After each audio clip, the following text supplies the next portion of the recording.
प्यारे अल्लाह, एक नेकी कम है, मोहलत दे दो, मोहलत दे दीजिए।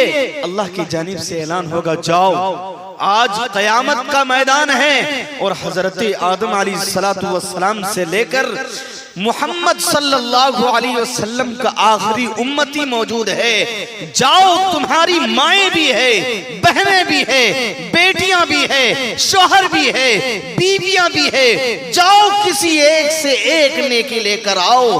अगर एक नेकी लेकर आओगे तुम्हारा ठिकाना जन्नत होगा। वो शख्स जाएगा, जाकर के अपने बेटे से कहेगा, बेटा पहचाना मैं तुम्हारा बाप हूं, बेटा पहचाना मैं तुम्हारा बाप हूं। वो बाप जिसने दुनिया के अंदर तुम्हारे लिए ना जाने कितनी मशक्कतें झेली। बेटा मैं वही बाप हूं कि तुझे मैं अपने पलकों में रखा करता था, तुझे मैं बड़े नाज और नखरे से पाला था, लेकिन मेरी हालत ये थी कि मैं धूप में मजदूरी किया करता था। 200 रुपए 250 रुपए मजदूरी मिला करता था। जब मैं आकर के तुम्हारा पालन पोषण किया करता था, तुम्हारी परवरिश किया करता था। बेटा मैं वही बाप हूं जिसने मजदूरी करके तुझे इंजीनियर बनाया। बेटा मैं वही बाप हूं जिसने मजदूरी करके तुझे वकील और डॉक्टर बनाया। बेटा मैं वही बाप हूं कि जो दुनिया में तुम्हारे लिए आलीशान मकान बनाया था। बेटा मैं तेरा वही बाप हूं कि तुमने जिस लड़की को पसंद किया था उस लड़की से मैंने तुम्हारा निकाह कराया था। बेटा मैं तेरा वही बाप हूं। वो बेटा कहेगा कि बाप बताओ तो सही क्या बात है। वो बाप कहेगा, बेटा बस एक नेकी की जरूरत है, तेरे बाप के मुकद्दर का फैसला यही तेरी एक नेकी पर है। अगर तू एक नेकी देगा तेरा बाप जन्नत का मुस्तहिक बन जाएगा, और अगर एक नेकी नहीं देगा तेरा बाप जहन्नम में जल जाएगा। बेटा का जवाब ये होगा कि अब्बा जान आप दुनिया में मेरे बाप थे, आप दुनिया में मेरे सरपरस्त थे, आप दुनिया में मेरे वली और मालिक थे, लेकिन कयामत के दिन में आपको नहीं पहचानता। अब्बा जान मैं एक नेकी भी आपको नहीं दे सकता। मेरे अजीजों जरा सोचे तो सही, जिन औलाद के लिए हमने सारी जिंदगी मेहनत की वो औलाद भी कल कयामत के दिन काम आने वाली नहीं है। उसके बाद वो अपनी बीवी के पास जाएगा, कहेगा ओ जाने पनाह, ओ मेरे सर के ताज, मुझे पहचाना मैं कौन हूं। मैं तुम्हारा शोहर, मैं दुनिया में तुम्हारा शोहर था। मैंने तुम्हारे लिए कैसी कैसी मशक्कतें और मेहनतें की। मेरी प्यारी बीवी, मेरी चहेती बीवी, ओ मेरी जाहे पनाह, एक नेकी की जरूरत है। एक नेकी मिलेगी तेरे शोहर का ठिकाना जन्नत होगा। एक नेकी अगर नहीं मिलेगी तेरे शोहर का ठिकाना जहन्नम होगा। ओ मेरी सरताज, एक नेकी की जरूरत है, एक नेकी दे दो।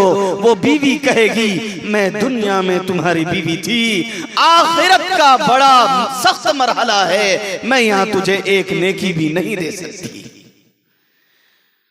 मेरे अजीजों उसके बाद वो सबसे चहीती माँ के पास जाएगा। वो माँ जो अभी मैंने बताया कि अगर एक उंगली आग में झुलस जाए, खुदा की कसम माँ बेचैन हो जाती है।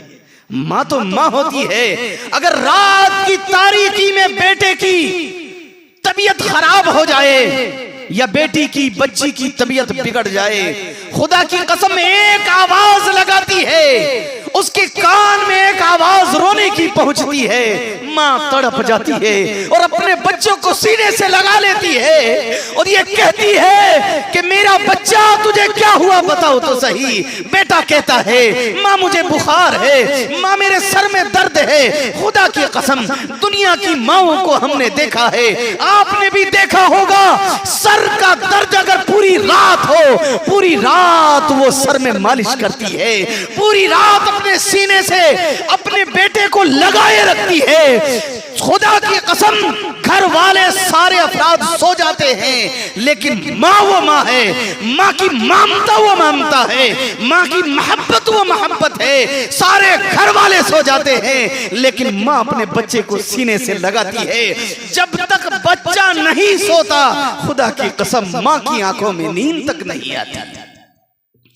लेकिन उस माँ से भी जब कहा जाएगा कि मेरी माँ बस एक नेकी की जरूरत है, तेरा लख्ते जिगर नूरे नजर, तेरा ये बेटा जन्नत का मुस्तहिक हो जाएगा, वो माँ कहेगी बेटा आज नहीं, बेटा आज नहीं, आज का दिन बड़ा सख्त दिन है। उसके बाद वो शख्स अल्लाह के दरबार में हाजिर होगा। अल्लाह कहेगा कि बताओ तुझे एक नेकी मिल गई। वो शख्स कहेगा कि प्यारे अल्लाह ये कैसा दिन है, ये कैसा मरहला है, ये कैसा सख्त दिन है कि वो माँ जो मेरे लिए अपनी जान तक निछावर करने के लिए तैयार थी, लेकिन आज एक नेकी देने को तैयार नहीं। प्यारे अल्लाह ये कैसा दिन है मेरे अजीजों। लेकिन उस दिन सुनने से काम आने वाला नहीं, और उस दिन पछताने से काम आने वाला नहीं। आइए मैं आपको बताऊं वो दिन कितना सख्त दिन होगा, और उस दिन में काम आने वाली चीजें क्या है मेरे अजीजों। प्यारे अल्लाह, मेरे और आपके अच्छे अल्लाह, सोने अल्लाह ऐलान करके अपने बंदों को कहता है, यौम तरौनहा तज़हलु कुल्लु मुर्ज़िअतिन अम्मा अर्ज़अत व तज़उ कुल्लु ज़ाति हम्लिन हम्लहा व तरन नास सुकारा व मा हुम बिसुकारा वलाकिन अज़ाबल्लाहि शदीद। प्यारे अल्लाह कहता है कि वो दिन इतना खतरनाक दिन होगा कि वो माँ अगर उसके पेट में बच्चा हो तो वो दूध पीते बच्चे को भी ज़ाय कर दे, और जो बच्चा हमल में है अपने हमल को भी खत्म कर दे। उस दिन की सख्ती इतना सख्त है, वो दिन इतना खतरनाक दिन है। और हाल ये होगा, लोगों को तुम देखोगे, अल्लाह खुद इरशाद फरमाते व तरन्नास, तुम लोगों को देखोगे कोई इधर गिर रहा होगा, कोई इधर गिर रहा होगा। क्या तुम ये समझ रहे हो कि नशे के आलम में है, कोई चीज पीली होगी, कोई चीज खाली होगी? नहीं नहीं, वलाकिन अज़ाबल्लाहि शदीद, अल्लाह का अजाब बड़ा सख्त होगा। अल्लाह हम सब की हिफाजत फरमाए, अल्लाह हम सब की हिफाजत फरमाए। प्यारे अल्लाह कितना सख्त होगा। आगे अल्लाह खुद इरशाद फरमाता है एक दूसरी जगह, तारुजुल मलाइकतु वर्रूहु इलैहि फी यौमिन काना मिक़दारु 50,000 सना। प्यारे अल्लाह इरशाद फरमाते हैं अगर चंद मिनट की बात हो, एक दिन की बात हो, चंद घंटे की बात हो तो चलो आदमी झेल ले, इतनी सख्ती झेल ले। लेकिन अल्लाह कहता है 50,000 सना, दुनिया का कयामत का एक दिन, कयामत का एक दिन दुनिया के 50,000 साल के बराबर होगा। अल्लाहु अकबर कबीरा। मेरे अजीजों जरा सोचे, कयामत का एक दिन दुनिया के 50,000 साल के बराबर होगा। अल्लाहु अकबर कबीरा। लेकिन उस दिन की तैयारी हमें और आपको अभी करनी है। मैं आपको बताऊं, जिस तरह ये आजिज, ये हकीर, सरापा तकसीर आपके दरबार में आपके सामने बैठकर अल्लाह की बातें और क़यामत की मंजरकशी कर रहे हैं, क़यामत को बतला रहे हैं, इसी तरह आज से 1400 साल पहले जनाब मोहम्मद रसूलुल्लाह सल्लल्लाहु अलैहि वसल्लम मस्जिद नबवी में जहन्नम और क़यामत का तज़किरा कर रहे थे। जब घर आते हैं तो देखते क्या है कि अम्मा आयशा रो रही है, हुजूर सल्लल्लाहु अलैहि वसल्लम की चहेती बीवी रो रही है। हुजूर कहने लगे आयशा माँ युबकी की, या आयशा, ए आयशा तुम्हें कौन सी चीज रुला रही है, तुम क्यों रो रही हो, क्या बात है बताओ तो सही। अम्मा आयशा क्या जवाब देती है, पर्दे में बैठी मेरी माएं और बहनें सुने, हम सब की माँ अम्मा आयशा ये कहती है कि हुजूर मैं कयामत को याद कर रही हूं और रो रही हूं। अल्लाह अकबर, जरा सोचे तो सही, कयामत को कौन याद कर रही और रो रही है? वो आयशा कयामत को याद कर रही है और रो रही है जो सारे जहान की अम्मी है। वो आयशा रो रही है जो सिद्दीक की बेटी सिद्दीका है। वो आयशा रो रही है जो हुजूर सल्लल्लाहु अलैहि वसल्लम की चहीती बीवी है। खुदा की कसम, वो आयशा रो रही है कयामत को याद करके, जिसके बारे में अल्लाह ने ये साफ ऐलान कर दिया है कि आयशा से मैं राजी हूं और आयशा मुझसे राजी है। जरा सोचे तो सही, रो कौन रही है? वो आयशा, वो अम्मा सिद्दीका रो रही है जिनके बारे में अल्लाह ने साफ ये ऐलान कर दिया है कि आयशा जन्नती है, जन्नती है, जन्नती है। मेरे अजीजों, उसके बावजूद भी हम सब की माँ अम्मा आयशा सिद्दीका रजी अल्लाह ताला अन्हा कयामत को याद कर रही है और रो रही है। तो हम और आप किस खेत की मूली है बताइए?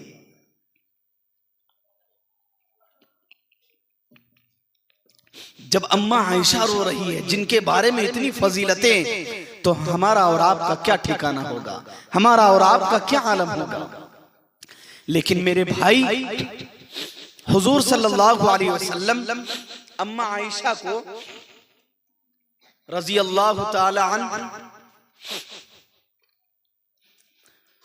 तसल्ली नहीं देते कि आयशा तुम्हें रोने की क्या जरूरत, तुम मेरी बीवी हो, तुम तो जन्नती हो, अल्लाह तुमसे राजी है, तुम अबू बकर की बेटी हो, तुम्हें रोने की क्या जरूरत है, तुम्हारा जन्नत में जाना तय है।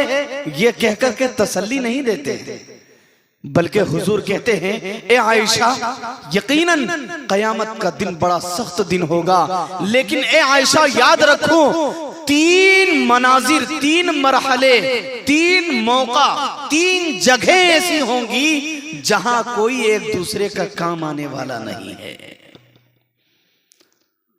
अम्मा आयशा कहती है, प्यारे हबीब वो कौन सी जगह है?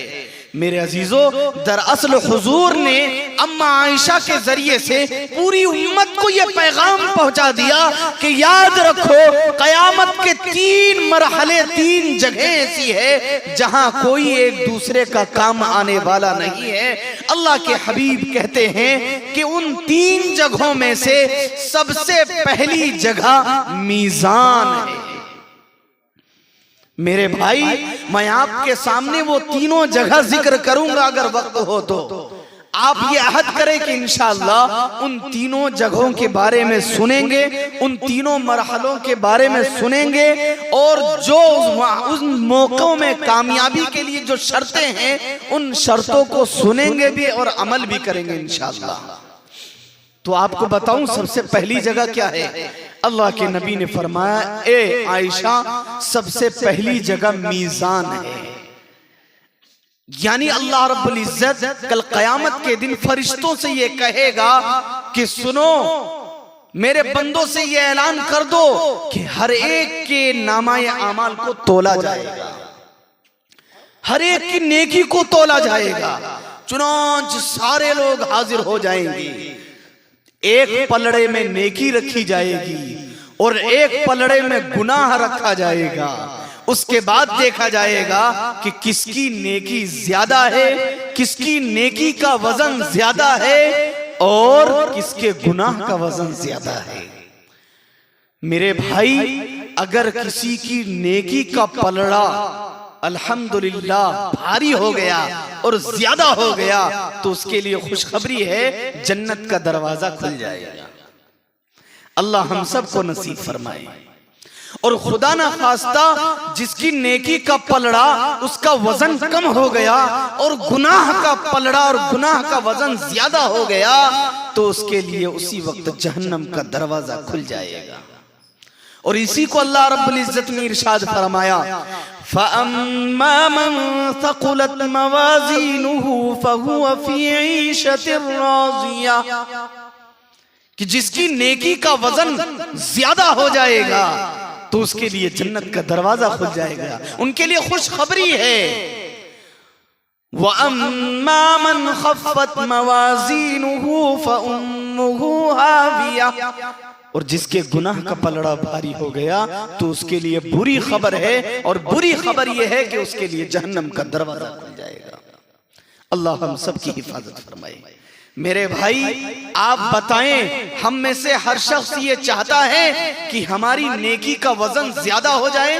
चाहते हैं? कौन कौन चाहते हैं? हाथ उठाए। आप खड़े हैं, अच्छा नहीं लगा, कुर्सी नहीं है तो बैठ जाएं। देखो ये कुर्सी दे दीजिए अगर कम ना, ठीक है बैठ जाए बैठ जाए। देखिए, तो अगर नेकी का पलड़ा, अगर नेकी का वजन बढ़ाना चाहते हैं तो उसके लिए दो काम करने हैं। कितने काम? दो काम। गौर से सुने, अब अहम बात है, अहम पॉइंट है, और ये अहद कीजिए कि इंशाअल्लाह इन दोनों कामों पर, इन दोनों बातों पर अमल करेंगे। सबसे पहला काम यह है कि आज से अहद कर लीजिए, जो भी इबादत करेंगे अल्लाह को राजी करने के लिए करेंगे।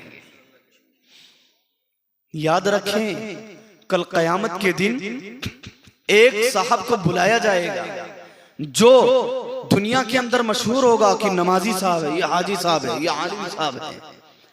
अल्लाह रब्बुल इज्जत अपने दरबार में बुलाएगा और कहेगा, बताओ को तुमने नमाजें किस लिए पढ़ी, हज किस लिए किए, तुम आलिम किस लिए बने थे, हाफिज किस लिए बने थे, जरा बताओ आज तुमने ज़कातें क्यों दी थी, जरा बताओ आज तुमने रोजे क्यों रखे थे, जरा बताओ आज तुमने इबादतें किस लिए की थी। चुनांच वो शख्स आगे बढ़ेगा और कहेगा कि प्यारे अल्लाह, मैंने नमाजी आपको राजी करने के लिए पढ़ी थी, मैंने नमाजें आपकी खुशनुदी के लिए पढ़ी थी, मैंने नमाजें इसलिए पढ़ी थी ताकि आप राजी हो जाए, मैंने हज इसलिए किया था ताकि आप राजी हो जाए, हमने रोजे इसलिए रखे थे ताकि आप राजी हो जाए, हमने ज़कात इसलिए दिए थे ताकि आप राजी हो जाए, हमें बस आपसे मोहब्बत थी, आपको राजी और खुश करने के लिए हमने सारी ये इबादतें की थी।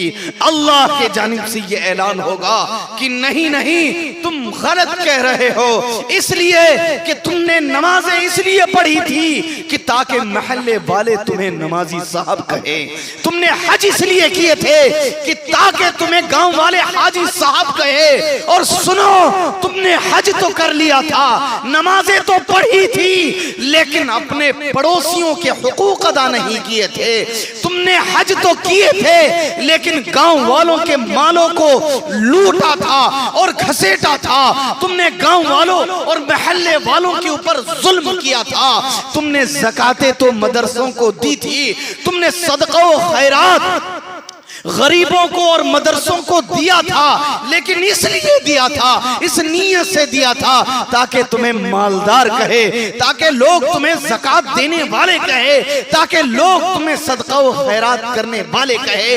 तो सुनो, दुनिया वाले तुम्हें नमाजी कह चुके हैं, दुनिया वाले तुझे हाजी कह चुके हैं, दुनिया वाले तुझे सदका व खैरात करने वाले कह चुके हैं, और दुनिया वाले तुझे आलिम साहब कह चुके हैं, हाफिज साहब कह चुके हैं। तुमने इल्म इसलिए हासिल किया था ताकि मिंबर पर खड़े होकर के तकरीर झाड़ो, तुमने इल्म इसलिए हासिल किया था ताकि लोग तुझे आलिम साहब कहे और लोग तुम्हारी आओ भगत करे। तो सुनो, तुमने इल्म मेरी रजा के लिए नहीं हासिल किया था, तुमने इल्म मेरी खुशनुदी के लिए हासिल नहीं किया था। अब वही इल्म, वही नमाज, वही रोजा, वही ज़कात, वही हज जो तुमने दुनिया के अंदर दुनिया वालों को दिखलाने के लिए किया था, आज दुनिया वाले मौजूद हैं, मेरे सामने उसका कोई अजर नहीं है। अजर चाहिए तो उन्हीं दुनिया वालों के पास जाओ जिसको तुमने दिखलाने के लिए इबादतें की थी, उन्हीं से जाकर के नेकियां और अजर जाकर ले लो।